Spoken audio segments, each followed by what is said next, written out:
곧 중국의 넓은 대륙을 밝히던 뜨거운 우주의 힘이 스스로 갈라지고 분해되기 시작한다. 눈에 보이지 않는 균열, 그러나 대륙 전체의 운명을 흔드는 금이다. 한국의 지도자는 스스로 되돌릴 수 없는 길을 선택하게 될 것이다. 한번 그 문을 나서면 다시는 예전의 자리로 돌아올 수 없다.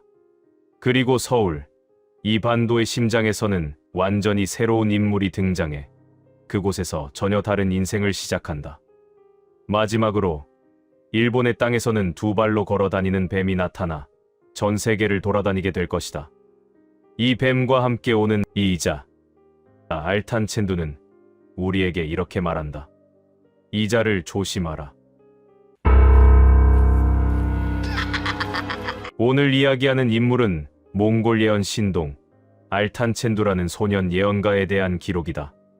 알탄 첸두는 몽골 광활한 초원과 황량한 산맥 사이, 겨울이면 영하 수십 도까지 떨어지는 작은 게르 마을에서 태어났다고 전해진다. 그의 이름은 몽골어로 황금 천둥이라는 뜻이라고 한다. 마을 사람들은 그가 태어나던 밤, 하늘에서 어떤 소리도 나지 않았는데 마치 멀리서 우르르대는 천둥 진동만 가슴에 느껴졌다고 기억한다는 이야기가 전해진다. 알탄 첸두는 어릴 때부터 조금 다른 아이였다고 한다. 말을 늦게 배웠지만 걷기 시작하자마자 하늘과 땅을 번갈아 쳐다보며 혼잣말을 중얼거렸다고 한다.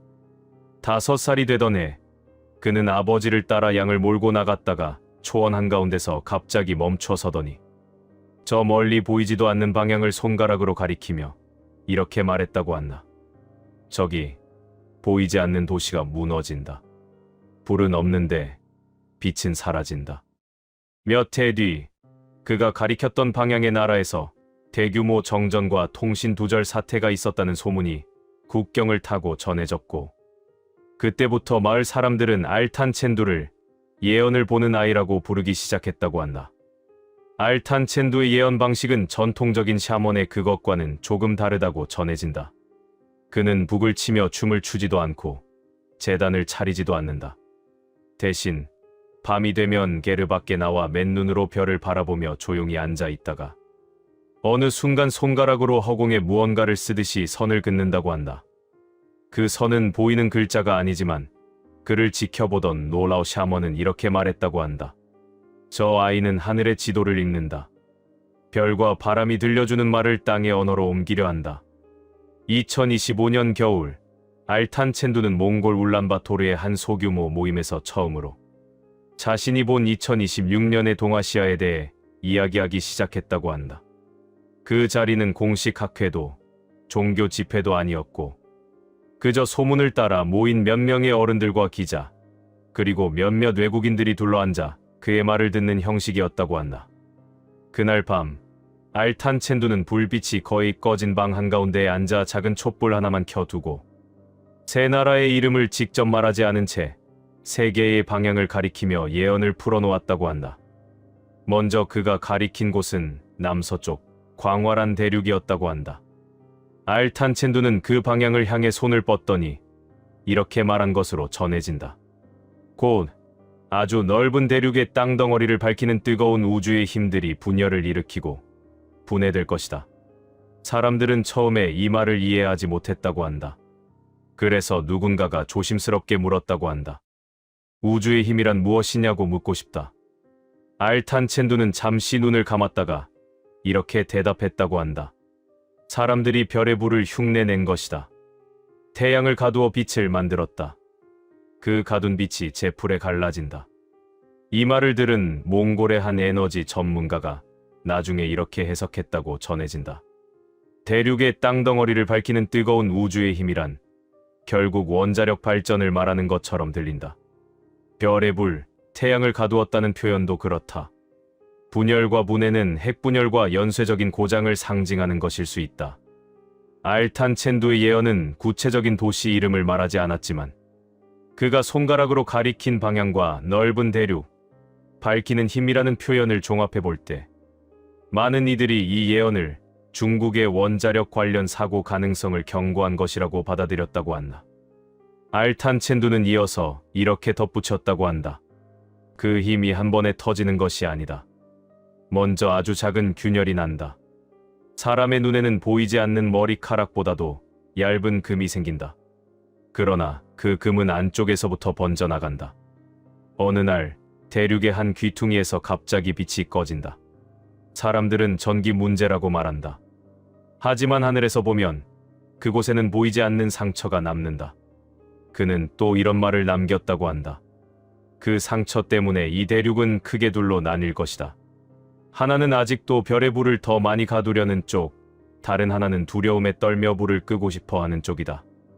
이 둘의 싸움이 앞으로 이 나라의 10년을 뒤흔들 것이다. 이 말은 중국 내부에서의 에너지 정책을 둘러싼 갈등, 성장과 안전 사이의 싸움을 상징한다고 보는 해석이 많다고 전해진다. 그 다음 알탄 첸두는 시선을 남쪽으로 돌렸다고 한다. 대륙 끝에 붙어 있는 작은 반도, 그 중에서도 남쪽 절반을 가리키며 그는 한동안 아무 말도 하지 않고 있다가 마치 무언가 보고 있는 사람처럼 서서히 입을 열었다고 한다. 이 반도의 남쪽에는 이미 이름을 가진 지도자가 있다. 많은 이들이 그를 알며 사랑하거나 미워하거나 한다. 그런데 곧 이 지도자는 다시는 돌아올 수 없는 길을 걷게 될 것이다. 사람들이 술렁였다고 전해진다. 다시는 돌아올 수 없는 길이라는 표현이 죽음을 의미하는지, 망명을 의미하는지, 아니면 정치적 도덕적 파산을 의미하는지 누구도 단정할 수 없었기 때문이다. 그래서 한 청년이 물었다고 한다. 그 길이란 무엇을 뜻하느냐고 묻고 싶다. 알탄 첸두는 이 질문에 이렇게 대답했다고 한다. 그는 스스로 문을 열고 나갈 것이다. 누가 억지로 끌어내는 것이 아니다. 그러나 일단 그 문을 나가면 다시 돌아올 수 없다. 그는 언젠가 후회하지만 그때는 이미 너무 늦다. 이 대목을 두고 한국을 잘 아는 한 통역사는 이렇게 정리했다고 한다. 이 예언이 말하는 것은 단순한 정권 교체가 아닌 것처럼 들린다. 어떤 형태로든 되돌릴 수 없는 선택을 하는 지도자에 대한 경고처럼 느껴진다. 그것이 사법적 판단이든 외교적 오판이든 내부 배신이든 형태는 여러 가지일 수 있다. 하지만 알탄 첸두의 한국 예언은 여기서 끝나지 않았다고 한다. 그는 같은 반도 남쪽을 다시 가리키며 이번에는 수도를 상징하는 듯한 손짓을 했다. 이 반도의 심장, 가장 많은 불빛이 모이는 곳, 그곳에 곧 새로운 인물이 등장할 것이다. 그는 아무도 모르는 사람은 아니다. 이미 한 번 이 땅을 떠났거나 한 번 내려갔던 사람이다. 그러나 그는 이곳에서 처음부터 다시라는 마음으로 새로운 인생을 시작할 것이다. 누군가가 물었다고 한다. 그는 정치인인가? 아니면 다른 종류의 지도자인가? 알탄 첸두는 고개를 저으며 이렇게 말했다고 한다.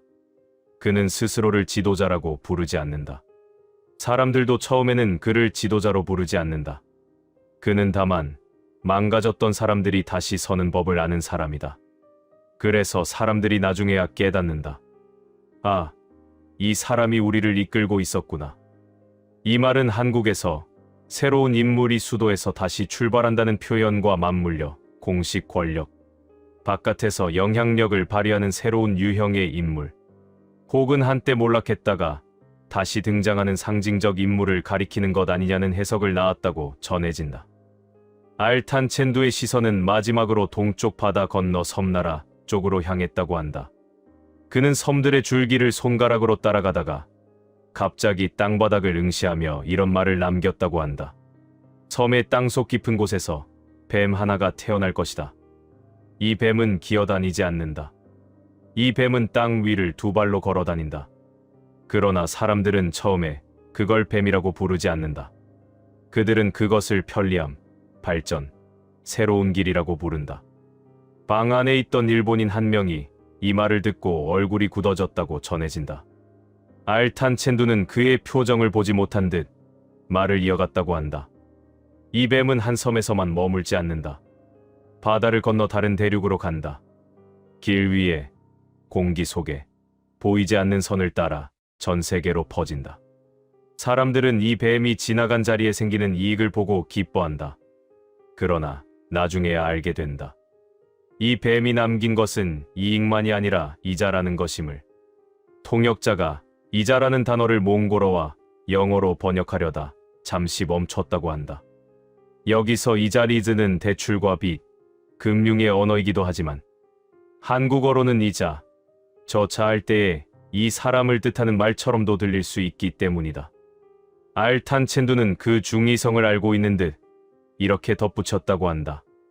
이자를 조심하라. 돈의 이자도 사람의 이자도 조심하라. 이 뱀과 함께 온 이익은 언젠가 감당하기 힘든 값을 요구할 것이다. 그리고 그 값을 청구하러 오는 자를 사람들은 이 자라고 부르게 될 것이다. 이 예언을 두고 어떤 이는 일본발 새로운 금융 상품이나 초저금리 캐리 트레이드 구조가 전 세계를 휩쓸고 그 부메랑이 언젠가 돌아오는 장면으로 해석한다. 또 어떤 이는 일본에서 시작된 새로운 기술, 예를 들어 인공지능, 로봇, 디지털 결제 시스템 같은 것이 전 세계를 뒤덮고 그 편리함 뒤에 숨은 데이터 채무 구조가 나중에 큰 부담으로 돌아오는 것을 상징한다고 본다고 한다. 중요한 건 알탄첸두가 이자를 조심하라는 말을 거듭했다는 점이다. 눈앞의 이익을 쫓아 쉽게 빚을 지지 말라. 당장 편리하다고 해서 그 뱀을 집 안으로 들이지 말라. 이자는 항상 나중에 온다. 그리고 그때가 되면 이미 돌이키기 어렵다. 방금 전까지 그는 중국의 뜨거운 불과 남쪽 반도의 지도자, 동쪽 섬나라의 두 발로 걷는 뱀을 말하고 있었다. 그러나 아직 남은 곳이 하나 더 있었다. 지도를 펼치면 같은 색으로 칠해진 듯 보이지만 지상에서는 두 개의 다른 시간으로 갈라져 있는 곳. 아이의 눈동자가 그곳을 향해 아주 천천히 돌아갔다. 이제 북쪽에 얼어붙은 궁전을 본다. 숨이 얼어붙을 듯한 공기 속에서 아이의 목소리는 오히려 또렷하게 울렸다. 하나의 민족이 둘로 나뉘어 산다. 남쪽은 불빛이 넘치지만 마음이 갈라져 있고 북쪽은 불빛이 부족하지만 마음이 묶여 있다. 북쪽의 땅에는 높은 담과 철조망이 겹겹이 둘러져 있고 사람들의 눈에는 언제나 보이지 않는 장막이 드리워져 있다. 그들은 같은 말을 쓰지만 서로 다른 하늘을 본다. 알탄첸두의 시선이 북쪽 땅의 중심으로 빨려 들어가듯 고정되었다. 저기 검은 별 하나가 있다. 밤하늘의 별이 아니라 사람들의 머리 위에 떠 있는 별이다. 오랜 세월 동안 이 별은 이 땅의 모든 빛을 혼자 삼켜왔다. 사람들은 자신이 별을 본다고 믿었지만 사실은 별을 가리는 그림자를 보고 있었던 것이다. 검은 별은 눈에 보이지 않는 상징이었다. 그 별 아래 끝없이 이어지는 행진과 구호, 의식과 박수, 찬양과 침묵이 겹겹이 쌓여 있었다. 오랫동안 이 별은 움직이지 않을 것처럼 보였다. 하지만 이제 그 별을 떠받치고 있던 기둥들의 작은 금이 가기 시작했다. 바깥에서 던져진 돌 때문이 아니다. 안쪽에서부터 오랫동안 눌려있던 것들이 조용히, 그러나 거부할 수 없는 힘으로 꿈틀거리기 시작한 것이다. 아이의 손이 허공 위에서 미세하게 떨렸다. 나는 얼음으로 지어진 궁전을 본다. 겉으로는 단단하고 차갑고 빛마저도 미끄러져 내려간다. 그러나 그 안에는 너무 오래 갇혀 있어서 자신이 스스로를 잊어버린 얼굴들이 있다. 그들의 가슴에서는 여전히 뜨거운 숨이 나오는데 그 숨이 어디로 흘러가야 하는지 모르는 채 벽 사이를 맴돌 뿐이다. 어느 날 저 멀리에서 아주 미약한 균열 소리가 들려온다. 첨탑의 끝에서 시작된 머리카락만 한 금이 서서히 아무도 모르게 아래로 내려온다. 어느 겨울과 어느 봄 사이 얼음 궁전의 창문들이 하나둘 닫히기 시작한다. 깃발은 여전히 펄럭이고 마당에는 사람들이 여전히 모여 있지만 그곳을 지탱하던 한 사람의 그림자는 점점 더 흐릿해진다. 몸이 약해지고 숨이 짧아지며 그의 눈빛은 자신이 만든 무대 뒤편 어둠 속으로 자꾸만 돌아간다. 그는 안다. 자신의 시대가 끝을 향해 걷고 있다는 것을. 하지만 끝을 인정하는 순간 자신의 모든 이야기가 거짓이 되어버릴까. 두려워 마지막까지 손에서 깃발을 놓지 못한다. 눈 속에서 아이의 손가락이 아주 작게 떨렸다. 그가 물러나는 모습은 폭발하는 번개처럼 크지도 않고 거대한 함성 속에서 쓰러지는 모습도 아니다. 마치 오래된 연극이 끝난 뒤 배우가 무대 뒤로 조용히 사라지듯 그의 모습은 서서히 장막 뒤로 사라진다. 다만 모두가 그 사실을 동시에 알게 되는 순간이 온다. 그날 북쪽의 밤하늘에 떠있던 검은 별이 아무 소리도 내지 않고 꺼진다. 그리고 사람들은 서로의 얼굴을 바라본다. 이제 우리는 누구를 바라봐야 하지? 알탄첸두의 목소리는 더 낮아졌다. 검은 별이 꺼진 자리에 새로운 빛이 바로 떠오르지는 않는다. 그 자리를 차지하려는 여러 개의 작은 불꽃들이 서로를 향해 튀어오른다. 피처럼 붉은색도 있고 차갑게 빛나는 흰색도 있다. 어떤 불꽃은 바깥에서 불어온 바람을 타고 들어오고 어떤 불꽃은 땅속 깊이 숨어 있던 것이 갑자기 솟구쳐 오른 것이다. 잠시 동안 북쪽의 밤하늘은 이 작은 불꽃들로 뒤섞인 혼란의 시간에 들어간다. 그 시간 동안 남쪽과 바깥 세계는 또 다른 두려움에 휩싸인다. 저기에서 튀어나온 불꽃이 우리 쪽으로 날아오면 어쩌지? 그러나 나는 본다. 그 불꽃들이 서로 부딪히고 튀다 결국 얼음궁전에 녹아내린 벽에 부딪혀 서서히 작아지는 모습을, 북쪽의 긴긴 겨울이 서서히 빛을 잃어가는 장면이었다. 결국 이 땅을 덮고 있던 얼음은 한 번에 무너지는 벽처럼 부서지는 것이 아니라 아주 천천히 낮은 곳부터 녹아내린다. 먼저 국경 끝에 서 있던 사람들의 마음이 풀리기 시작한다. 철조망 너머로 서 있는 그림자들 사이에 짧은 눈인사가 오간다. 저쪽에도 우리와 같은 사람이 살고 있었구나. 그리고 오래전부터 막혀있던 길 위에 먼지가 앉는 속도보다 느리게 발자국이 하나둘 찍히기 시작한다. 이 길은 탱크가 지나가는 길이 아니고 군대가 행진하는 길도 아니다. 손에 손을 잡고 작은 짐을 들고 두려움과 기대를 안고 걷는 사람들의 길이다.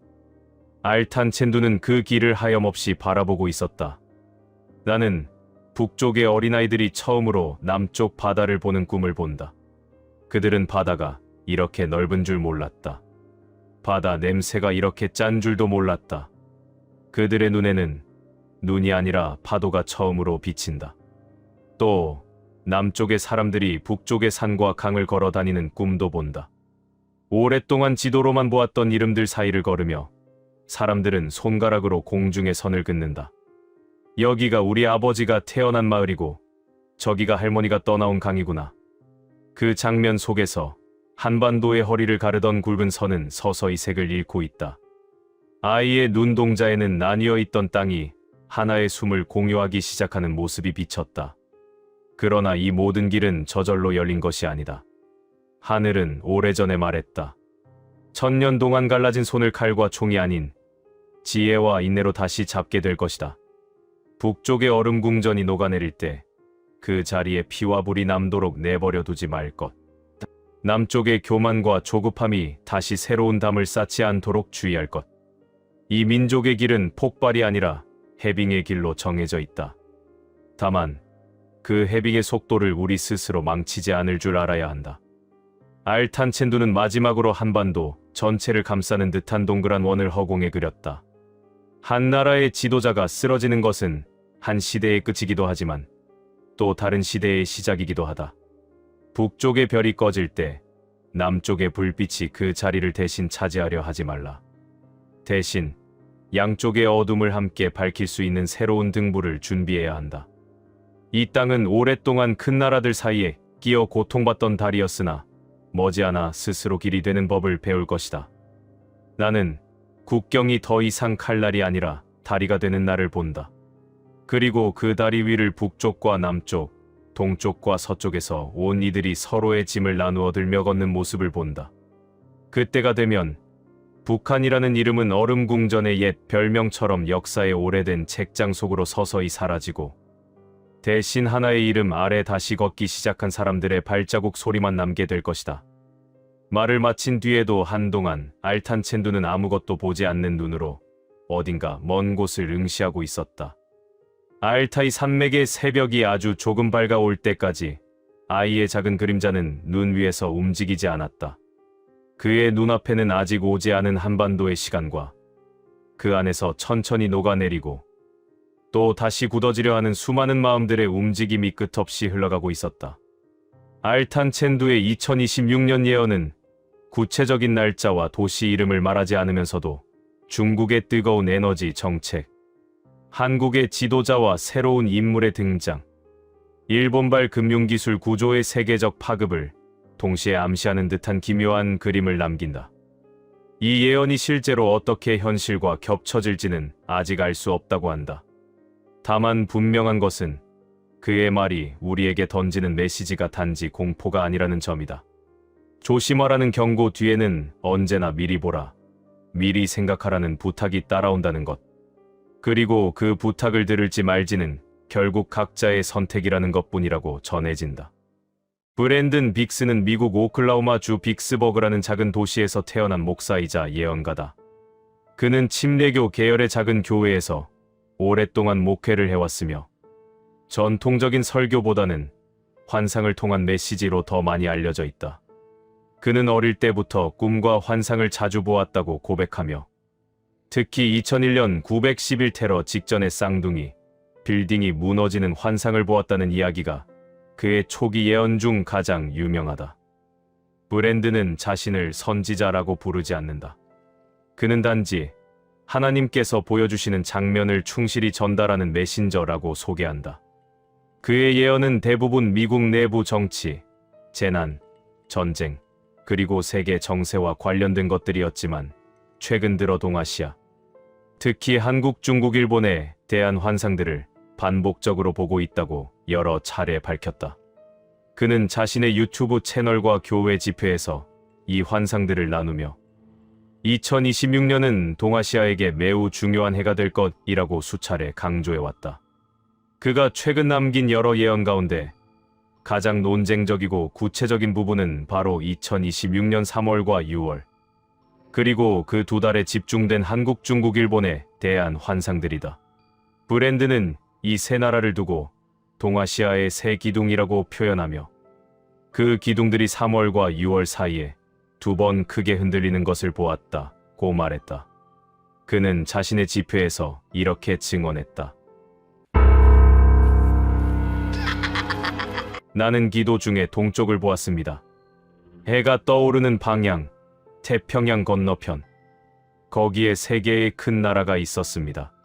하나는 거대한 용처럼 보였고, 하나는 섬들로 이루어진 나라였으며, 하나는 전쟁의 상처가 아직 남아있는 반도였습니다.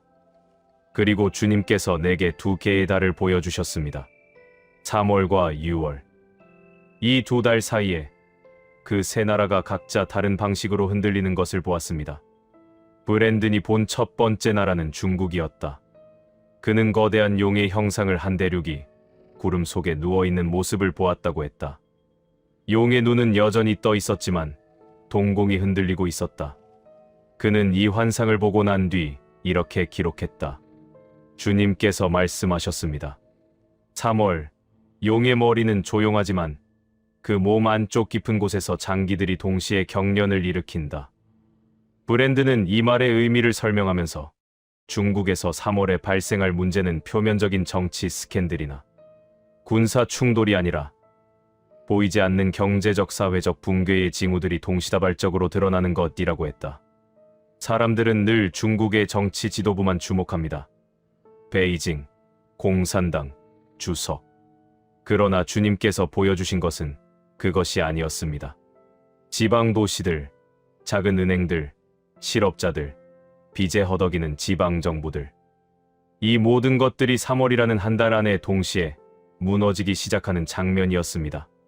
그는 중국의 3월을 두고 이런 문장을 남겼다. 3월, 중국의 대도시는 겉으로 평온하나 밤마다 사람들은 서로의 신용을 의심하며 속삭인다. 숫자는 아직 안정된 척하지만 사람들의 눈빛은 이미 두려움을 숨기지 못한다. 그는 또한 이 시기 중국의 어느 중형 도시에서 갑작스러운 대규모 시위가 발생하는 장면을 보았다고 했다. 그 시위는 정치 구호보다 생존의 외침이 더 컸습니다. 우리에게 일자리를 달라, 우리를 굶기지 말라, 그런 절박한 목소리들이었습니다. 이어서 브랜드는 중국의 6월을 이렇게 묘사했다. 6월, 주님께서 내게 보여주신 것은 용의 머리가 갑자기 방향을 바꾸려는 장면이었습니다. 굳어있던 입이 열리고 지금까지 외쳐왔던 구호들이 스스로 무게를 잃기 시작했습니다. 지도부 내부에서 예상치 못한 인물이 전면에 등장하고 강경함과 유연함이 기묘하게 뒤섞인 얼굴이 화면에 비쳤습니다. 그는 6월에 중국 상층부에서 정책 대전환에 가까운 움직임이 나올 것이라고 예언했다. 대외적으로는 여전히 강경하지만 내부 경제와 안정을 위해 어쩔 수 없이 어떤 양보와 방향, 조정을 선택하는 순간이라는 것이다. 6월, 용은 웃는 얼굴을 연습합니다. 그러나 그 미소를 지켜보는 세계는 그 미소 뒤에 숨겨진 치아의 날카로움을 결코 잊지 않습니다. 두 번째로 브랜든이 본 나라는 일본이었다.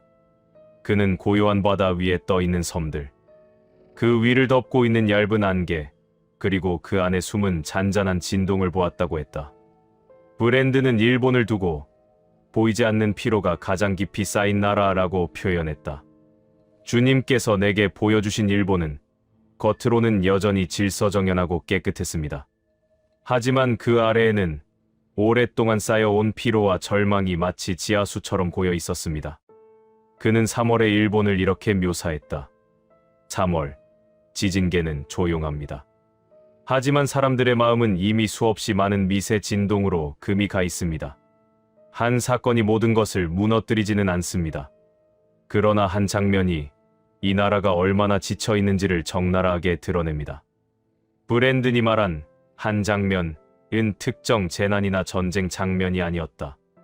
그는 자신이 본 환상을 이렇게 설명했다. 나는 퇴근 시간 지하철역을 보았습니다. 플랫폼 위에 사람들이 가만히 서 있었습니다.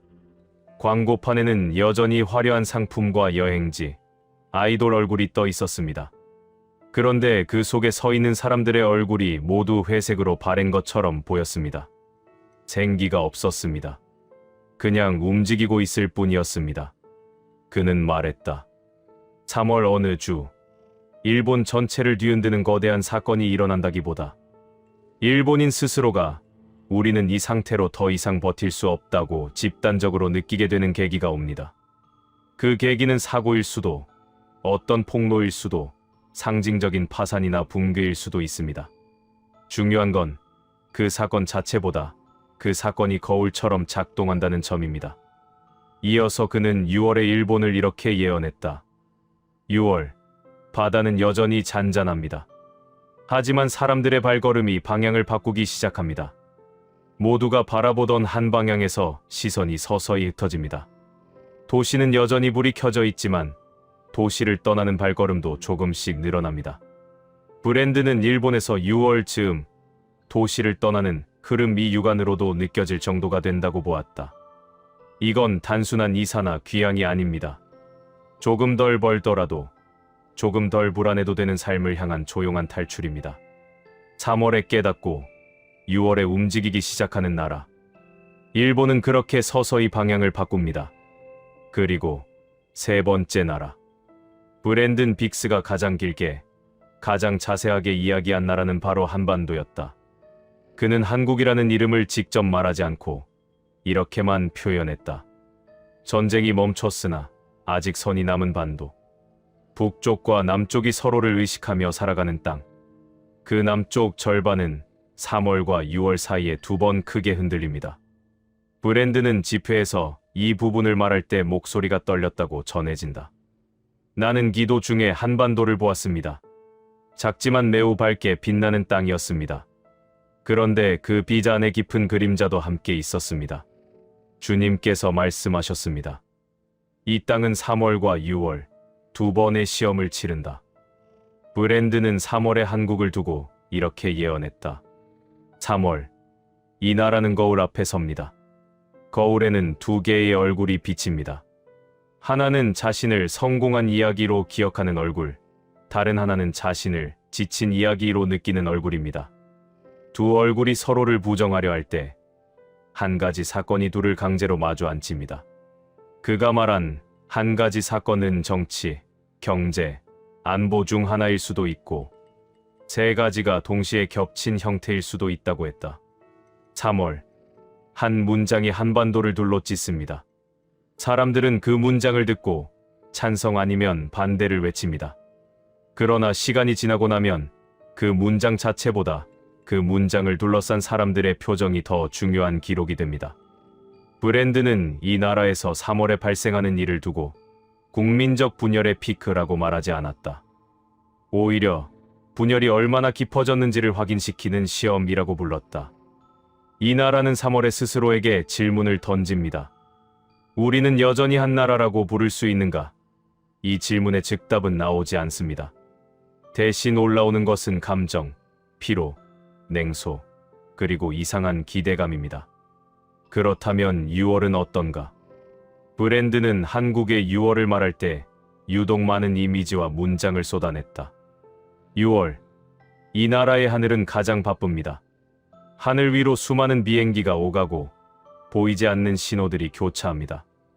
외교, 군사, 경제, 문화 모든 채널이 동시에 과부하에 걸립니다. 그러나 사람들의 눈은 하늘이 아니라 땅을 내려다보고 있습니다.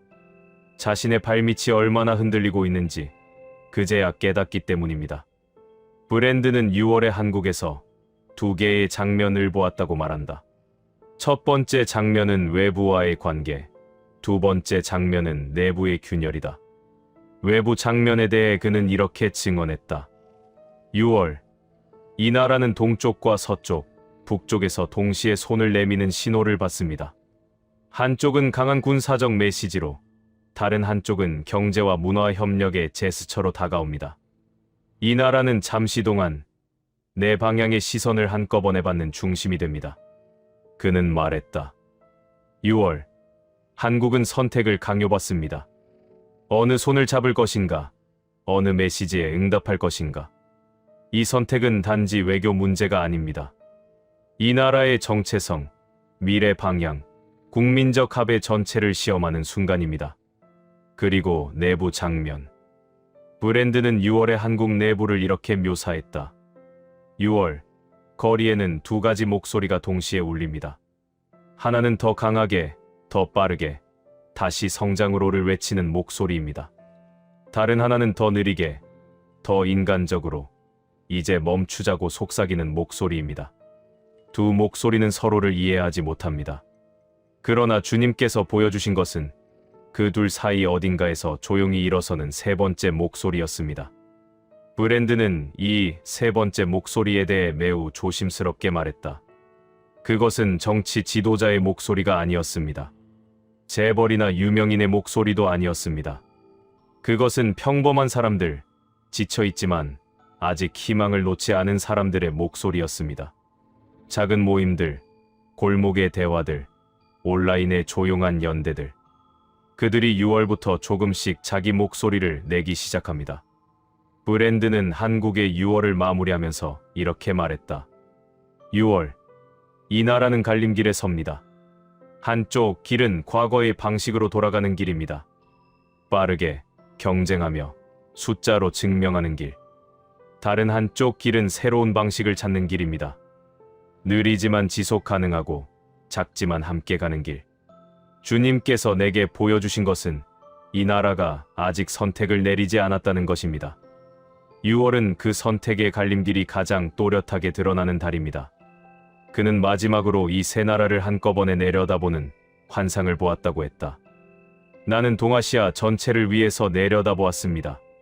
중국, 일본, 한국. 세 나라가 각자 다른 방식으로 흔들리고 있었습니다. 그런데 주님께서 말씀하셨습니다.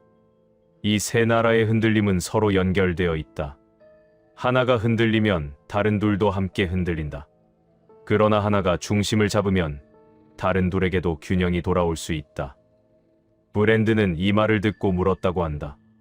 주님, 그렇다면 어느 나라가 먼저 중심을 잡습니까? 그때 들려온 대답은 이것이었다. 가장 작은 나라가 가장 먼저 무릎을 꿇는다.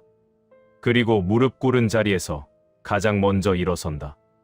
브랜든 빅스는 이 예언을 나눈 뒤 자신의 교회 성도들과 온라인 시청자들에게 이렇게 당부했다. 2026년 3월과 6월, 동아시아를 위해 기도해 주십시오. 특히 한국을 위해 기도해 주십시오. 그들은 지금 역사의 갈림길에 서 있습니다. 우리의 기도가 그들에게 지혜와 용기를 줄 수 있습니다. 야, 너 요즘 표정이 왜 그래? 또 무슨 예언 영상이라도 본 거야? 아니, 이번 건 진짜 다르다. 남미에서 올라온 예언인데 이 사람이 마두로의 최후를 몇 년 전에 정확하게 맞췄다는 거야. 그것도 그냥 몰락한다 수준이 아니라 미국 특수부대에 의해 체포돼 끌려가는 장면까지 구체적으로 그려냈다고 하더라. 그리고 지금 그 예언가가 한국과 동아시아에서 비슷한 장면이 반복될 거라고 경고하고 있다. 오늘 이야기할 인물은 카리브해 일대에서 마두로의 수갑을 미리 본 남자, 카리브해의 마지막 예언자라고 불리는 남자, 카를로스 델 리오다. 카를로스 델 리오는 1979년 베네수엘라 카라카스 변두리 빈민가에서 태어났다. 집은 언제 무너져도 이상하지 않을 정도로 허름했고 밤이면 총소리와 비명소리가 골목을 울렸다. 어머니는 쿠바에서 건너온 민간 치료사였고 사람들의 병을 풀과 기도, 이상한 부적 같은 걸로 고쳤다. 아버지는 어디로 사라졌는지 모를 혁명가였다고만 전해진다. 어린 카를로스의 기억 속에는 낡은 십자가와 체 게바라 포스터, 성모 마리아 성상과 낡은 라디오가 늘 함께였다. 집에는 성경 구절과 혁명 구호가 같이 붙어 있었다. 그 혼란스러운 환경 속에서 카를로스는 아주 특이한 감각을 발견한다. 그는 어릴 때부터 사람 얼굴을 보면 마지막 장면이 먼저 보였다고 한다. 동네 건달 아저씨를 보면 어느 골목에서 피를 흘리고 쓰러져 있는 장면이 스쳐 지나가고 어느 장군의 얼굴을 신문에서 볼 때면 군복이 아닌 수의를 입고 있는 모습이 겹쳐 보였다. 처음엔 이게 단순한 상상인 줄 알았다. 하지만 나이가 들어갈수록 그가 본 마지막 장면들이 실제로 현실에서 하나씩 재현되기 시작했다. 사고로 죽을 거라고 느꼈던 사람은 정말 몇 달 후 교통사고로 사라졌고 부자가 될 것 같다고 느꼈던 아이는 나중에 해외로 나가 큰 사업가가 되었다는 소문이 들려왔다. 10대가 되면서 카를로스는 국가 전체의 얼굴을 보기 시작한다. TV 속 대통령, 장군, 외국 지도자들. 그 얼굴들 뒤에 언젠가 끝내 맞이하게 될 마지막 장면들이 어렴풋이 보였다. 그리고 20대 초반, 차베스와 마두로 체제로 이어지는 베네수엘라의 정치. 격변기 속에서 카를로스는 어머니의 작은 치료소를 물려받아 사람들을 상대로 미래 상담을 시작한다. 하루 벌어 하루 먹고 사는 사람들, 국경을 넘고 싶어하는 젊은이들, 이미 삶에 지친 노인들이 그의 집을 찾았다. 그는 그들의 손을 잡고 조용히 눈을 감은 채 이렇게 말했다. 당신 남편은 3개월 뒤 직장을 잃습니다. 하지만 그게 축복입니다. 그 회사는 6개월 뒤에 무너집니다. 당신 아들은 곧 국경을 넘습니다. 막지 마세요. 그게 살 길입니다. 그가 국경을 건너는 날, 이 나라에서 총성이 더 크게 울릴 겁니다. 처음엔 미친 소리라고 비웃던 사람들도 그의 말이 하나씩 적중하는 걸 보며 태도를 바꾸기 시작했다. 카라카스 빈민가 골목에는 델 리오에게 가봐라. 저 사람은 끝을 본다라는 말이 돌기 시작했다. 그러던 2019년, 카를로스는 처음으로 일반인들의 운명이 아니라 국가 최고 권력자의 운명을 입에 올린다. 아주 좁은 방, 촛불 몇 개가 켜져 있고 그 앞에 10명 남짓한 사람들이 둘러앉았다. 카를로스는 깊게 숨을 들이쉬고 마두로의 얼굴이 비친 TV 화면을 바라보곤 눈을 감았다. 그리고 이렇게 말했다. 니콜라스 마두로는 권좌에서 자연스럽게 내려오지 않는다. 그는 끝까지 버티려 한다. 하지만 결국 잡힌다. 2025년에서 2026년 사이 그는 하늘에서 내려온 검은 새 떼에게 둘러싸인다. 그 새들은 베네수엘라 깃발이 아니라 북쪽 나라의 별과 줄무늬를 달고 있다. 마두로는 헬리콥터에서 내려오다 다시는 자유로운 발걸음을 떼지 못하게 된다. 사람들은 술렁였다. 미국 특수부대가 마두로를 잡으러 온다고. 그땐 누구도 믿지 않았다. 하지만 몇 년 뒤 상황은 기괴한 방향으로 흘러갔다.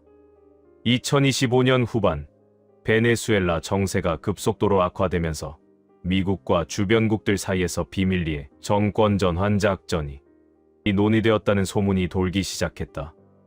어느 날 새벽, 카를로스가 예언했던 그 그림이 현실이 된다. 수도 외곽 비밀 비행장. 어둠 속에서 한 대의 헬리콥터가 착륙한다. 마두로는 서둘러 헬기에 오르려 한다. 그 순간 밤하늘에서는 또 다른 그림자가 내려온다. 검은 전술복, 얼굴을 가린 군인들, 아무 표식도 없는 헬기. 하지만 그들의 장비와 전술은 이 지역 사람 누구도 따라할 수 없는 수준이었다. 곧 사람들은 속삭였다. 미국 특수부대다. 짧은 교전, 혼란, 그리고 끝. 마두로의 손목에는 차가운 금속 수갑이 채워졌다.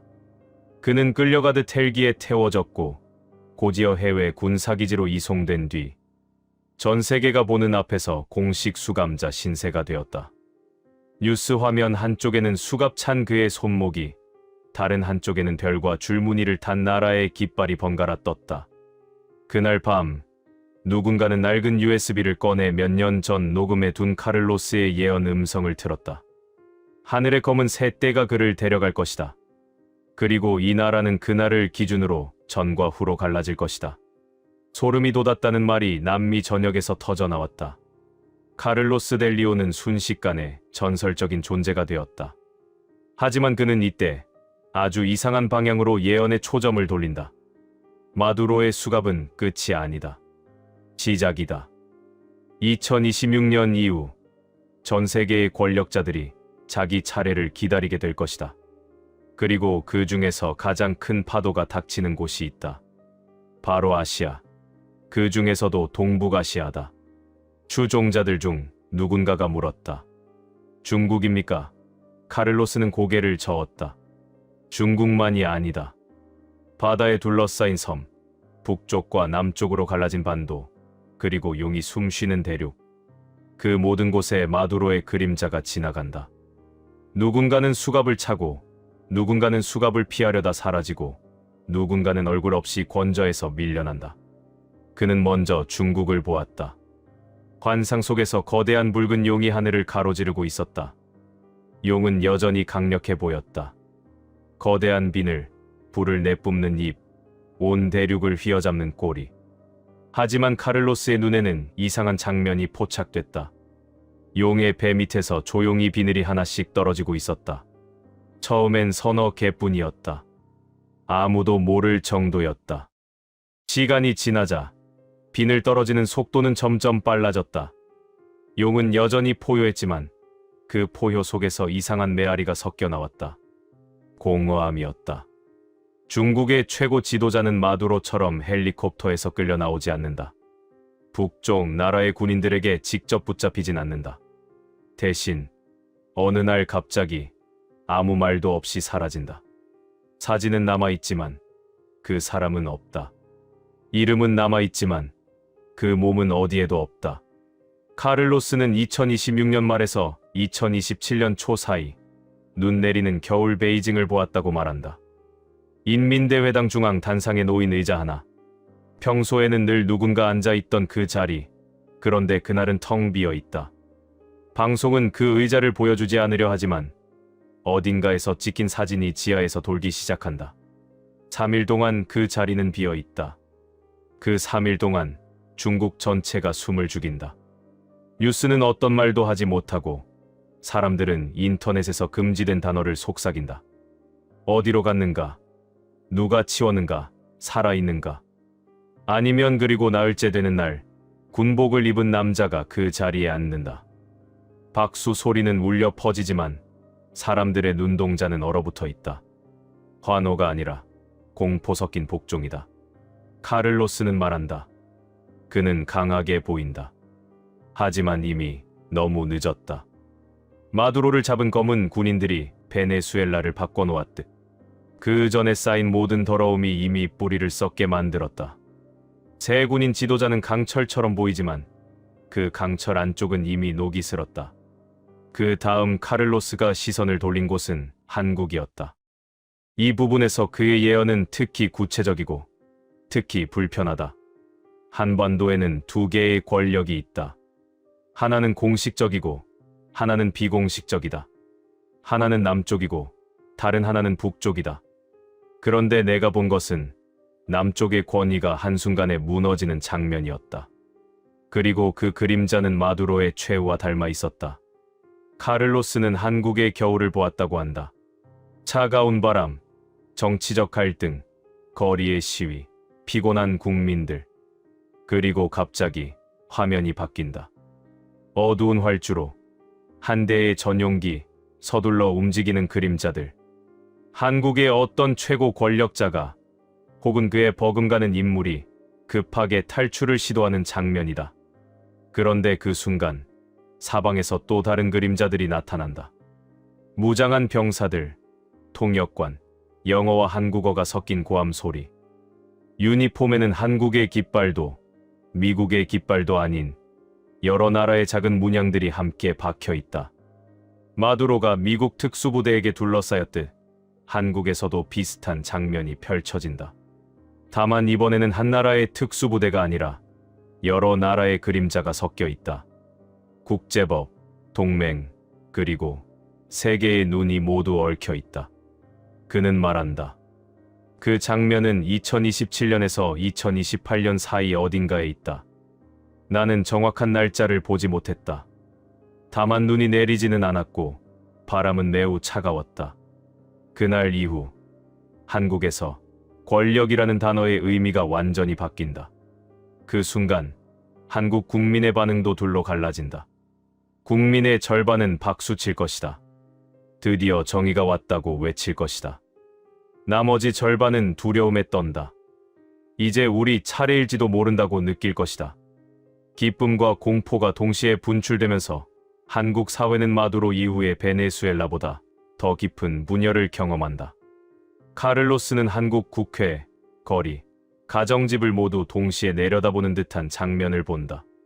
거리에선 축제가 열리는데 어떤 집 거실에서는 가족끼리 얼굴을 붉히며 싸운다. 누군가는 TV 화면에 환호하고 누군가는 리모컨을 집어 던진다. 그 분열을 봉합하는데 최소 3년이 걸린다. 어떤 지도자도 혼자서는 이 상처를 봉합할 수 없다. 한국은 그 3년 동안 누가 나라를 이끌 것인가 보다 어떤 방식으로 함께 살 것인가를 두고 싸우게 된다. 북한에 대한 예언은 더 어둡고 더 묵직하다. 카를로스는 말한다. 북한의 최고 권력자는 마두로처럼 공개적으로 끌려가지 않는다. 그를 잡으러 오는 검은 군인들은 외부가 아니라 내부에서 나온다. 그는 평양 어딘가의 지하 벙커를 보았다고 했다. 좁은 통로, 습한 공기, 빛 한 줄기 없는 방. 그 안에서 몇 명의 군 장성들이 낮은 목소리로 대화를 나눈다. 그리고 곧 짧은 총성이 들린다. 북한의 권력 교체는 전 세계가 보는 앞에서 벌어지지 않는다. 아무 뉴스에도 나오지 않는다. 하지만 그날 이후 북한의 하늘은 조금 달라진다. 국경 근처의 병사들의 눈빛이 바뀌고 남쪽과 북쪽, 중국과 러시아 사이의 공기가 미세하게 변한다. 북한 방송에는 새로운 얼굴이 등장한다. 군복, 단호한 표정, 철저히 통제된 언어. 하지만 그의 주변에는 이전 세대와는 다른 젊은 장교들의 그림자가 보인다. 그는 겉으로는 강경하다. 하지만 속으로는 두려워한다. 왜냐하면 자신이 서 있는 자리가 그리 오래 가지 못한다는 것을 본능적으로 알고 있기 때문이다. 그는 계속해서 외부의 적을 말하지만 진짜 두려워하는 것은 내부의 균열이다. 일본에 대한 예언은 다른 의미에서 섬뜩하다. 카를로스는 일본을 천천히 익어가는 냄비라고 표현했다. 끓어오르는 것도 아니고 식어버리는 것도 아니다. 계속해서 약한 불에 데워지는 상태. 일본의 권력자는 체포보다 공허로 끝난다. 마두로처럼 수갑을 차지 않는 대신 자기 이름이 점점 아무 의미도 없게 되는 것을 지켜보게 된다. 그는 일본의 한 총리가 밤중에 집무실에서 홀로 앉아있는 장면을 봤다고 했다. 서류 뭉치가 책상 위에 쌓여 있지만 그는 아무것도 읽지 않는다. TV에서는 경제 지표와 국제회담 소식이 흘러나오지만 그의 눈은 초점을 잃고 있다. 그는 알고 있다. 내가 무엇을 해도 이 거대한 피로를 바꿀 수 없다. 그래서 일본에서는 권력자의 체포가 아니라 조용한 포기가 이어진다고 카를로스는 말한다. 총리는 물러나고 또 다른 총리가 등장하지만 국민의 마음은 더 이상 움직이지 않는다. 이 나라는 천천히 가라앉고 있다는 집단적 체념이 사회 전체를 덮는다. 이 와중에 일본 곳곳에서 조그만 탈주선들이 하나둘 떠나기 시작한다. 도쿄의 IT 엔지니어가 시골 마을로 내려가 작은 농장을 꾸리고, 대기업 부장이 회사를 그만두고 바닷가 마을에서 게스트하우스를 연다. 어떤 이들은 종교 공동체를 만들고, 어떤 이들은 완전히 디지털을 끊고 살아간다. 이건 워라벨이 아니다. 진모라는 배에서 구명보트를 찾는 움직임이다. 권력의 몰락이 아니라 권력 개념 자체의 퇴장이다. 카를로스는 마지막으로 동아시아 전체를 하나의 화면으로 본다. 중국의 붉은 용, 일본에 가라앉는데, 북한의 어두운 벙커, 한국의 얼어붙은 활주로. 그 위에 희미한 빛 하나가 떠 있다. 그 빛은 생각보다 크지 않다. 찬란한 폭죽도 아니고 태양 같은 광채도 아니다. 어두운 방 안모서리에 놓인 작은 스탠드 조명 같은 빛이다. 그런데 이상하게도 그 빛은 꺼지지 않는다. 폭풍이 쏟아지고 건물들이 무너지고 수많은 사람들이 쓰러지는 와중에도 그 작은 빛은 계속 남아있다. 카를로스는 말한다. 그 빛이 바로 한국이다.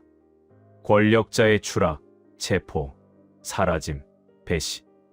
이 모든 소용돌이 속에서도 한국이라는 땅에는 끝까지 남는 불씨가 있다. 그 불씨는 대통령의 손에도, 장군의 손에도, 재벌의 손에도 있지 않다. 그건 평범한 사람들의 손에 들려 있다. 야근을 마치고 집에 돌아와도 가족을 위해 밥을 짓는 손, 힘들어도 노부모를 부양하는 손, 자기보다 약한 사람을 위해 작은 돈을 내는 손. 바로 그 손들이 이 지역 전체의 마지막 등불을 쥐고 있다. 카를로스 델 리오는 지금 콜롬비아 국경 어딘가에서 숨어 지낸다고 소문이 돈다. 그는 더 이상 대중 앞에 나서지 않는다. 다만 가끔 소수의 추종자들에게 짧은 음성 메시지를 남긴다고 한다. 그 중 하나는 이렇게 끝난다. 마두로의 수갑은 우리 시대의 서막이었다. 곧 아시아 하늘에서도 비슷한 그림이 그려질 것이다. 누군가는 그 장면을 보고 두려움에 떨 것이고, 누군가는 드디어 정의가 왔다고 말할 것이다. 하지만 진짜 질문은 따로 있다. 권력자가 쓰러진 뒤 그 자리를 무엇으로 채울 것인가? 또 다른 권력인가? 아니면 서로를 돌보는 새로운 방식인가? 나는 작은 나라, 먼 나라, 하지만 누구보다 빨리 상처를 겪었고, 누구보다 빨리 일어나는 나라, 한국이 그 답을 보여줄 수 있다고 느낀다. 2027년과 2028년, 그 해의 한국은 동아시아의 시험지다. 그 시험지를 어떻게 채우느냐에 따라 이 지역의 다음 30년이 결정된다. 이 예언이 진짜냐, 가짜냐는 각자 판단에 맡겨야 한다. 다만 분명한 건 마두로의 체포처럼 절대 안 일어날 것 같던 장면이 실제 뉴스가 된 시대를 우리가 살고 있다는 사실이다. 그렇다면 질문은 자연스럽게 이렇게 바뀐다. 만약 비슷한 장면이 한국과 동아시아에서 펼쳐진다면 우리는 그날을 준비하고 있는가? 아니면 그냥 TV 앞에서 구경만 할 것인가? 오늘 이야기할 인물은 숫자로 미래를 읽는 맥인 예언가라고 불리는 남자, 왕쉬안이다. 1985년 중국 산시성 깊은 산골 마을에서 태어났다. 할아버지는 도교 수행자였고 아버지는 수학 교사였다. 집에는 늘 주역 패와 수학 공식이 함께 놓여 있었다고 한다. 그는 7살 때 이미 복잡한 수열 패턴을 암산으로 풀고 있었고, 청소년기에는 숫자를 보면 그 숫자가 담고 있는 기운이 느껴진다는 특이한 감각을 가졌다고 한다. 눈으로 숫자를 보면 그 뒤에 숨겨진 운명의 흐름이 먼저 보였다는 것이다. 20대 초반, 그는 베이징으로 올라가 국가통계국 산하 빅데이터 연구소에서 일하게 된다. 그가 맡은 역할은 국가 경제 예측 모델 구축이었다. 쉽게 말해 전국의 인구, 이동, 소비 패턴, 부동산 가격, 식량 생산량을 하나의 거대한 수학 모델로 예측하는 작업이었다. 그러던 중 2016년 어느 날 새벽까지 이어지던 데이터 분석 중 연구소 지하 서버실에서 원인 불명의 정전 사고가 일어났다. 그는 그 자리에서 쓰러졌고 뇌출혈로 3일간 혼수 상태에 빠졌다가 기적적으로 깨어났다. 그 사건 이후 그의 삶은 완전히 뒤틀린다. 가장 먼저 잃은 것은 시력의 90%였다. 세상이 갑자기 어두워졌고 대신 머릿속이 숫자의 흐름으로 가득 찼다고 그는 나중에 고백했다. 병원 침대에 누워 있는데 눈앞에는 아무것도 안 보이는데 머릿속에는 온 중국의 숫자들이 파도처럼 밀려왔어요. 주가 지수, 인구 통계, 곡물 가격, 군사 배치 데이터, 그 모든 게 마치 하나의 거대한 강물처럼 흘러갔죠. 그는 연구소에서 쫓겨나야 했고 모든 공식 프로젝트에서 배제되었다. 하지만 바로 그때부터 진짜 기묘한 일이 시작되었다. 왕 쉬야는 세상에서 사라진 것처럼 보였지만 2018년 말 중국 지하 인터넷 게시판과 해외 화교 커뮤니티에 맹산사, 맹인 점술가라는 닉네임으로 짧은 글을 올리기 시작한다. 2020년 초 전 세계 항공 노선이 마비되고 국경이 닫힌다. 원인은 전쟁이 아니라 눈에 보이지 않는 적이다. 당시 아무도 그 문장을 심각하게 받아들이지 않았다. 하지만 몇 달 뒤 코로나 팬데믹이 터졌다. 그는 또 이런 글을 남겼다. 2021년 가을 중국 부동산 시장의 거대한 기둥 하나가 무너진다. 숫자가 너무 커서 아무도 믿지 않던 그 이름이 결국 쓰러진다. 몇 달 뒤 헝다그룹 사태가 터졌다. 중국 지하 예언 커뮤니티에서 맹산사는 단순한 미신쟁이가 아니라 진짜 뭔가를 보는 자로 취급되기 시작했다. 그리고 2022년 그는 처음이자 마지막으로 자신의 정체를 암시하는 글을 올린다. 나는 과거에 국가를 위해 미래를 계산했던 사람이다. 이제는 미래가 나를 통해 경고하고 있다. 그 글 이후 맹산사는 오직 하나의 지역, 한반도와 동북아시아에 관한 글만 남기기 시작했다. 왕 쉬야는 동아시아의 운명을 하늘의 14개 문으로 설명했다. 인류는 역사를 통틀어 14개의 천문을 통과한다. 문 하나를 지날 때마다 왕조와 사상, 문명의 구조가 통째로 바뀐다. 지금 동아시아는 7번째 문 앞에 서 있다. 그 문의 열쇠는 작은 반도, 바로 한반도에 쥐어져 있다. 그 작은 반도가 바로 한반도라고 그는 명시한다. 그가 본 2026년의 동아시아는 전쟁의 불꽃 하나가 아니라 보이지 않는 숫자 전쟁이었다. 다음 전쟁은 총이나 탱크로 시작되지 않는다. 보이지 않는 숫자, 그렇지만 모든 사람의 삶을 지배하는 숫자에서 시작된다. 화폐 가치, 신용 점수, 접속 기록, 생체 정보, 그 숫자들이 뒤틀릴 때 천문이 열린다.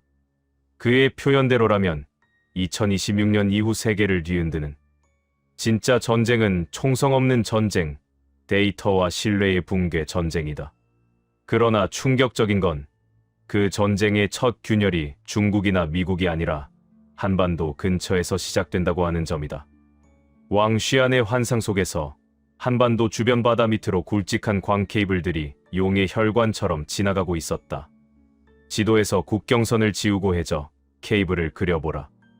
그러면 진짜 천하의 혈맥이 보인다. 한반도는 그 혈맥의 교차점이다. 그는 2026년 초봄 한반도 근처 해저에서 일어나는 정체불명의 사건을 이렇게 묘사했다. 눈에 보이는 폭발은 없다. 하지만 그날 이후 전 세계의 숫자가 미세하게 흔들리기 시작한다.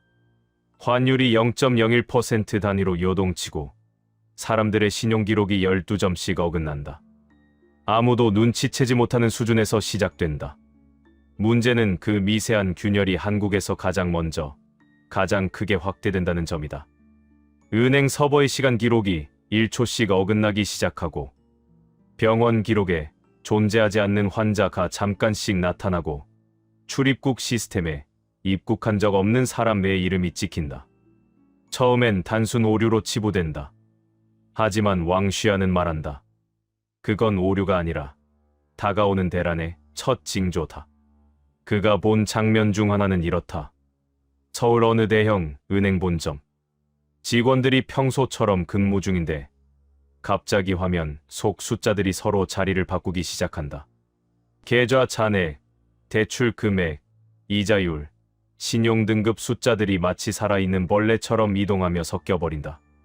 몇 초 뒤 시스템은 자동으로 재부팅된다. 화면은 다시 정상처럼 보인다. 그러나 누군가의 잔고는 조금 늘어나 있고 다른 누군가의 부채는 조금 더 무거워져 있다. 그날 밤 한국에서는 아무 일도 없었던 것처럼 뉴스가 흘러간다. 하지만 왕쉬아는 이 장면을 한반도 숫자 균열의 첫날이라고 불렀다. 그 이후 왕쉬안의 환상 속에서 한국은 눈에 보이는 전쟁이 아니라 현실을 믿느냐, 숫자를 믿느냐의 전쟁으로 갈라진다. 한쪽 사람들은 여전히 은행 앱, 포털, 뉴스, 통계를 신뢰한다. 시스템은 결국 돌아온다고 믿는다. 다른 한쪽 사람들은 보이는 세계가 거짓이다. 이미 숫자가 우리를 배신했다며 시스템 밖으로 도망치기 시작한다. 왕쉬아는 이 장면을 매우 강렬하게 묘사했다. 2026년 한국 국민의 정확히 절반이 자신이 보는 화면을 더 이상 믿지 않기 시작한다. 나머지 절반은 화면을 벗어나 있는 현실을 믿지 못한다. 두 세계가 겹친 채로 갈라진다. 정치적 진영 싸움이 아니라 현실 감각 자체가 둘로 찢어지는 상황이다. 어떤 사람은 뉴스에 나오지 않는 일을 더 진실로 믿고 또 어떤 사람은 뉴스에 나오지 않는 일은 존재하지 않는다고 여긴다. 이 대립은 가족 안으로 깊이 파고든다. 아버지는 말한다. 통계가 말해준다. 나라가 버티고 있다. 아들은 말한다. 그 통계를 누가 조작하는지부터 봐야지. 부모 세대는 국가 시스템은 완전히 무너지지 않는다고 믿고 젊은 세대는 이미 무너졌는데 안 무너진 척하는 것뿐이라고 말한다. 왕쉬아는 이 갈등이 한국 사회를 정확히 음양 50대 50으로 나눈다고 예언했다. 한반도의 분단선이 북위 38도에서 사람들의 뇌와 가슴으로 내려온다. 이제 지도에 그을 수 없는 분단선이 사람 마음 속에 생긴다. 왕쉬안의 환상에서 가장 파격적이고 충격적인 부분은 북한에 대한 묘사다. 대부분의 예언이 북한을 단순한 붕괴 후보나 통일 전 단계로 다루는 것과 달리 그는 전혀 다른 말을 한다. 미래 어느 시점에서 전 세계는 북조선을 가장 뒤처진 감옥이 아니라 가장 늦게 오염된 성벽으로 보게 된다. 그가 본 장면은 이렇다. 한반도 위에 엄청난 양의 데이터 먼지가 떠다닌다. 사람들의 검색어, 위치 정보, 구매 기록, 호흡 패턴, 심박 수치까지 모두 안개처럼 부유하고 있다. 남한, 중국, 일본, 미국 모든 도시가 이 데이터 안개에 잠겨 있다. 그런데 유독 한 군데만 상대적으로 맑은 공간이 있다. 바로 북한 상공이다. 감시와 통제 때문에 오히려 어떤 의미에서는 숙이 오염이 덜 된 지역이 있다. 역설적으로 가장 억압된 공간이 가장 늦게까지 보존되는 피난처가 된다. 충격적인 건 그 다음 장면이다. 왕쉬아는 북한 내부 어딘가에서 아주 낡은 아날로그 무전기를 들고 남한과 외부 세계를 향해 몰래 신호를 보내는 소년과 소녀들을 보았다고 했다. 그들은 누군가에게 이렇게 말한다. 여기는 아직 완전히 더럽혀지지 않았어요. 당신들이 잃어버린 것들을 여기에 잠깐 숨겨둘 수 있어요. 여기서 말하는 잃어버린 것은 돈이나 물건이 아니라 기억, 기록, 양심, 신앙 같은 것들이다.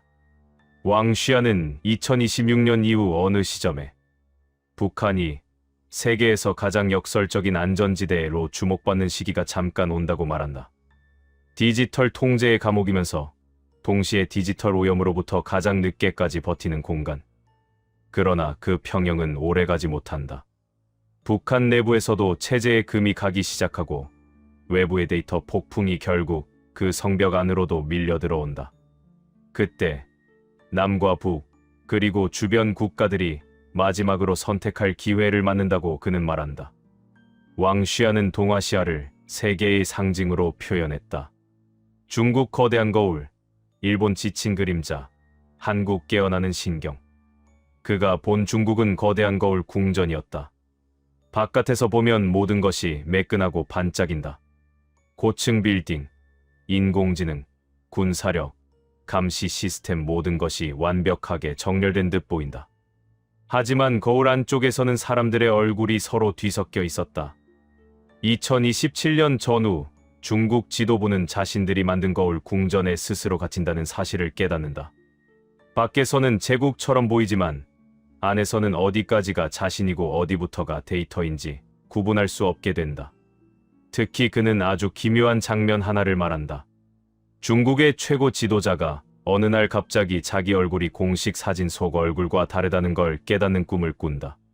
사진 속 인물은 여전히 강하고 완벽한 표정인데 거울 속 자신의 얼굴은 지쳐있고 두려워한다. 그리고 그는 사라진다. 제거되는 것이 아니라 스스로 걸어나간다. 아무도 모르게 제국의 중심에서 가장 먼 곳으로. 그 공백을 메우기 위해 강경한 군인 출신 지도자가 등장하지만 그조차도 완전히 옛 방식으로 돌아가기에는 너무 많은 균열이 생겨 있다고 그는 말한다. 중국의 진짜 위기는 경제 붕괴가 아니라 자기 자신을 믿지 못하는 지도부의 시대다. 왕 쉬안이 본 일본은 거대한 도시의 야경 위로 눈에 보이지 않는 피로막이 덮여 있는 모습이었다. 전철은 제 시간에 도착하고 편의점은 끝없이 불이 켜져 있고 기술은 여전히 정교한데 사람들의 마음은 집단 탈진도진 상태에 빠져 있다. 일본은 쓰러지지 않는다. 대신 서서히 앉아버린다. 어느 날 갑자기 한 세대 전체가 더 이상 하고 싶지 않다고 느낀다. 그는 일본 어딘가의 해안 도시에서 이상한 장면을 본다. 공장 하나가 거대한 불길에 휩싸였는데 아무도 소리 지르지 않는다. 사람들은 그저 조용히 스마트폰 카메라를 들어 그 불을 찍고 있을 뿐이다. 왕 쉬안은 말한다. 그 불길은 공장을 태우는 것이 아니라 이미 이 일을 태우고 있다. 무엇을 위해 일하고 무엇을 위해 버티는지에 대한 답을 잃어버린 사회의 모양이다. 이 장면 이후 일본 곳곳에서 작지만 의미 있는 변화가 시작된다고 한다. 도심을 떠나 작은 마을에서 공동체를 꾸리려는 젊은이들. 회사 대신 소규모 협동조합을 만드는 움직임. 경쟁보다 조화를 추구하는 새로운 삶의 방식 실험들. 그는 이를 지친 그림자가 스스로 모양을 바꿔가는 과정이라고 불렀다. 왕 쉬안 예언에서 가장 파격적인 부분은 한국의 정체성에 대한 정의다. 한국은 국가라기보다 인류 신경계의 지연판이다. 그가 보기에 한국은 지난 수십 년 동안 세계에서 가장 빠르게 초고속 인터넷, SNS와 여론의 폭발과 붕괴, K문화와 집단 열광, 치열한 입시 경쟁 시스템, 고속 성장과 고속 번아웃을 한꺼번에 겪고 실험한 나라다. 전 세계가 겪게 될 집단 신경 붕괴를 한국은 누구보다 먼저, 누구보다 강하게 미리 체험하고 있다. 그는 2026년의 한국을 이렇게 묘사한다. 한 도시의 뇌가 동시에 과열되는 장면이다. 모든 사람이 한꺼번에 더는 못 버티겠다고 느끼는 시점이 온다. 그때 한국의 거리는 두 가지 상반된 풍경으로 갈라진다. 하나는 거대한 시위와 분노, 서로를 향한 비난과 증오의 구호. 다른 하나는 작은 방 안, 불 꺼진 골목. 이름 없는 카페에서 조용히 어떻게 살고 싶은지를 이야기하는 사람들이다. 왕 쉬안은 말한다. 한국의 미래는 광장에 모인 사람보다 작은 방에 모인 사람들의 선택에 달려 있다. 그는 한국에 대해 다른 예언가들과 비슷하면서도 조금 다른 예언을 남긴다. 한국의 다음 큰 전환은 대통령이나 국회의원, 재벌회장에게서 오지 않는다. 공식 권력표 어디에도 이름이 없는 사람에게서 온다. 그가 본 인물은 아주 구체적이지 않다. 얼굴도 흐릿하고 나이와 성별도 명확하지 않다. 다만 이런 특징이 있다. 정치 경력이 전혀 없다. 특정 이념, 진영에 속하지 않는다. 말하는 속도가 느리고 대신 듣는 시간이 훨씬 길다. 자신을 지도자라고 부르지 않는다. 그 사람은 유튜브, 방송, 대형 집회에서가 아니라 작은 모임들 속에서 영향력을 키운다. 10명, 20명씩 모여서 분노를 퍼뜨리는 법이 아니라 싸우지 않고 말하는 법을 나누고 사람들에게 내 편 프레임이 아닌 우리의 다음 세대라는 프레임을 심어준다. 왕쉬야는 그를 신경계의 지휘자라고 불렀다. 그는 법을 바꾸기 전에 말하는 방식을 바꾼다. 깃발보다 문장 하나를 새로 쓰는 사람이다. 충격적인 건 이 인물이 처음 등장할 때 한국 여론의 반응이다. 처음에는 아무도 그를 심각하게 받아들이지 않는다. 너무 느리고 너무 온건해 보이기 때문이다. 하지만 모든 극단이 서로를 파괴한 뒤 남는 언어는 그의 언어뿐이다. 왕쉬야는 한국이 2026년 이후 사실상 두 개의 나라처럼 진행될 것이라고 예언한다. 다른 나라들이 우리도 한국처럼 좀 느려지자고 말하는 날이 온다. 하지만 반대의 가능성도 남겨둔다. 만약 한국이 공포와 불안을 이기지 못하고 다시 더 빠른 속도, 더 큰 경쟁으로 달려간다면 세계는 당분간 한국을 실험 실패 사례로 기억하게 될 것이다. 왕쉬야는 몇 년째 공식적으로 모습을 드러내지 않는다. 실제 인물인지 집단 필명이 아닌지 여전히 논쟁이 많다. 하지만 그의 예언 중 마지막으로 포착된 문장은 이렇게 끝난다. 나는 더 이상 미래를 숫자로 보지 않는다. 이제는 사람들의 눈동자로 본다. 한국의 2026년은 경제 지표의 해가 아니다. 눈을 피할 수 없는 해다. 서로의 눈을 보느냐, 화면만 보느냐. 그 작은 선택이 7번째 천문티엔문을 지옥으로 열지, 새벽으로 열지 결정할 것이다. 그리고 그는 사라졌다. 카메라를 끄기 전에 이렇게 말할 수 있다. 왕쉬야의 예언이 진짜냐, 가짜냐는 사실 중요하지 않을지도 모릅니다. 중요한 건 우리가 지금 숫자만 믿고 사는지 아니면 서로의 얼굴, 서로의 삶을 아직도 믿을 수 있는지.